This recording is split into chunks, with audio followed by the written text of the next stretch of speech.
My name is Tanis Covarrubio. I'm a senior, and my majors are business, economics, and finance. I think what I was looking more forward to this trip was like being the type of person Mr. Buffett was. The first thing that you see him, you can tell that he's a happy person. He loves what he does, and I think that was the most shocking part, because he works very hard. He spends a lot of time doing what he does, but he still has time to appreciate things like spending time with his family and spending time with his friends. Just on something you like doing it, not just because you can earn a lot of money or stuff like that, but more focused that you're happy. And I mean, he's a proof of it because you can see the smile on his face the whole time. The other thing was the type of businesses he has, how he chooses his management or the kind of businesses he wants to buy. They all share the same thing in common, which is like hard work and passion for what they do. It's like every person that works for him is like him.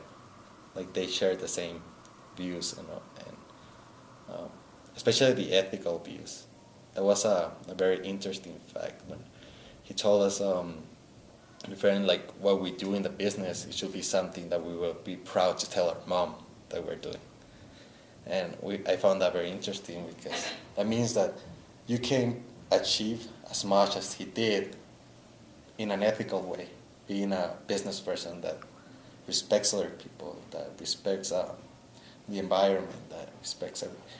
And having the opportunities he has, and for example, all the wealth he has, and how he uses that to help other people is something that you can see in a role model and person you can admire. I think it's more interesting to know how he actually is, like his personality, and we got the chance to do that.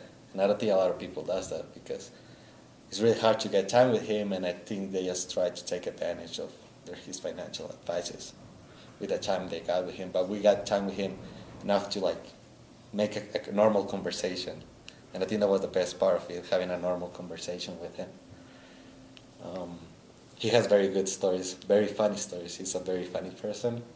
And I think it's part of how happy he is, how comfortable he is with his life. And that was really good. I think the biggest thing I learned is like you don't need to change your personality or anything to become a person that influence in the community. I hear a lot the praise that to get into business you need to have like no heart.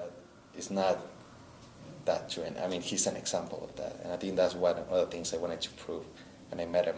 I think I got my answer from that.